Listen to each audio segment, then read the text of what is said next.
आजकल की पीढ़ी सोशल मीडिया और ऑनलाइन गेम्स की दुनिया। विभूति एक छोटे से शहर में रहती थी। उसकी उम्र 22 साल थी और वह एक कॉलेज में पढ़ाई कर रही थी। उसकी दुनिया मोबाइल फ़ोन, सोशल मीडिया और ऑनलाइन गेम्स के इर्द गिर्द घूमती थी। विभूति अपने दोस्तों के साथ अक्सर वर्चुअल गेम्स खेलती, जहां उन्हें कई तरह के मिशन पूरे करने होते थे। इस डिजिटल युग ने उसकी ज़िंदगी को बदल दिया था, लेकिन क्या यह बदलाव सही था? आप भी कमेंट में ज़रूर बताएं। आइए कहानी की शुरुआत करते हैं। विभूति की माँ सुमिता अक्सर उसे समझाती थी कि वास्तविक दुनिया का महत्व क्या है। वह कहती, बेटा, जिंदगी केवल स्क्रीन पर नहीं है, असली दुनिया में भी बहुत कुछ है। लेकिन विभूति इन बातों को हल्के में लेती थी। उसे लगता था कि माँ को पुराने ज़माने की बातें करना पसंद है। एक मुलाकात। एक दिन विभूति की कॉलेज में एक नई प्रोफेसर आई, जिनका नाम शिल्पा था। वह डिजिटल मीडिया और सामाजिक व्यवहार पर अध्ययन कर रही थी। शिल्पा ने एक दिन क्लास में कहा, आजकल की पीढ़ी तकनीकी के माध्यम से बहुत कुछ सीख रही है, लेकिन क्या आप जानते हैं कि यह आपको असली दुनिया से कितना दूर ले जा रहा है? इस सवाल ने विभूति को सोचने पर मजबूर कर दिया। उसने महसूस किया कि वह हमेशा अपने फ़ोन में लगी रहती थी और असली लोगों के साथ समय बिताने का मौका नहीं मिल रहा था। प्रोफेसर शिल्पा की बातें उसके मन से बार बार सवाल करने लगी। एक नई दिशा। उस दिन के बाद विभूति ने निर्णय लिया कि वह अपने दोस्तों के साथ कुछ समय बिताएगी। उसने अपने दोस्तों को बुलाया और एक पार्क में मिलने का प्लान बनाया। जब वे पार्क में मिले तो उन्होंने बॉल खेला, हंसी मजाक किया और एक दूसरे के साथ वास्तविक बातचीत की।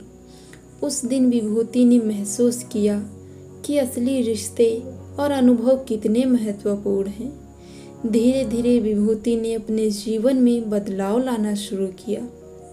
उसने सोशल मीडिया पर कम समय बिताना शुरू किया और अपनी पढ़ाई के साथ साथ कला और खेलों में भी रुचि बढ़ाई।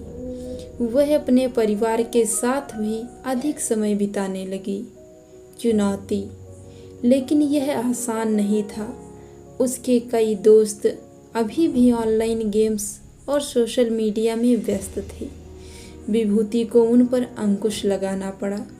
वह कई बार अकेली महसूस करने लगी, लेकिन उसने हार नहीं मानी।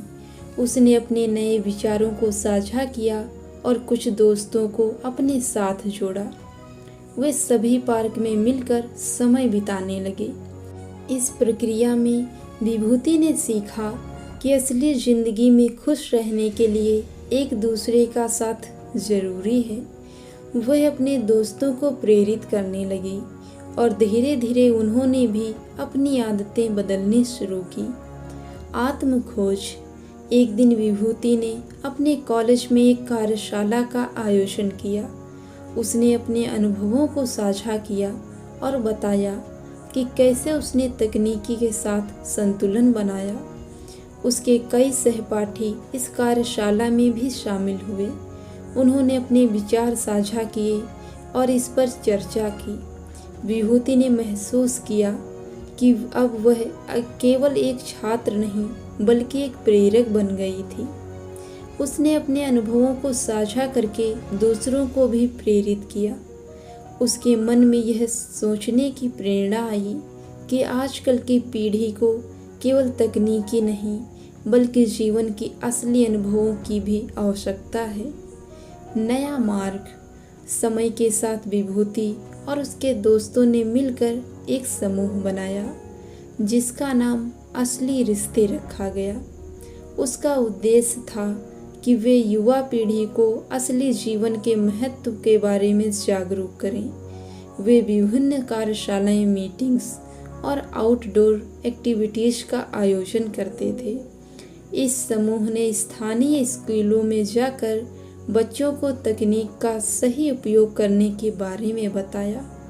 विभूति को यह देखकर खुशी होती थी कि लोग उसके विचारों से प्रभावित हो रहे हैं।